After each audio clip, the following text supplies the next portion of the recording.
নমস্কাৰ ৰাইজসকল, মোৰ আন এটি মিনি ব্লগলৈ আপোনালোক সকলোকে স্বাগতম জনাইছোঁ। যিহে গৰম পৰিছে নহয় ডিব্ৰুগড়ত, কি কম আৰু। আপোনালোক সকলো ভালে কুশলে থাকিব দেই, আৰু দিনটো দিনে খুব পানী খাব, যাতে আপোনালোক সকলো ভালে কুশলে আৰু সুস্থ থাকে।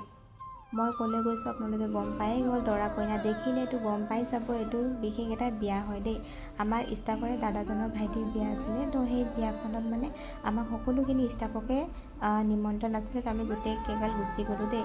তাৰপিছত দৰা কইনাক চোৱা হৈ গ'ল, তাৰপিছত ইমান ভিৰ ভিতৰত, তাৰপিছত বাহিৰত চাইছোঁ গোটেই পুচকা লাভাৰ্ছবোৰে ইমান পুচকা খাই আছে, কম্পিটিশ্যন মানে খোৱাত। মই পুচকা লাভাৰ্ছ নহয়, সেইটো কাৰণে মই নাই খোৱা। তাৰপিছত মই চিধা আহি গ'লোঁ এইফালে খাবৰ কাৰণে, তো মোক ভোক লাগিছিলে, তো আমি গোটেই কেইজন আহি গ'লোঁ খাবলৈ, সকলো লগতে আহিলোঁ। তাৰপিছত খাই বৈ হৈ গ'ল, তাৰপিছত তাতে অকণমান ভিডিঅ' চিডিঅ' বনালোঁ, ফটোবোৰ উঠিলোঁ। তাৰপিছত এয়া মই কোনটো গাঁৱত নাচি আছোঁ আপোনালোকে মোৰ আগৰ ভিডিঅ'টো চালে গম পাব দেই।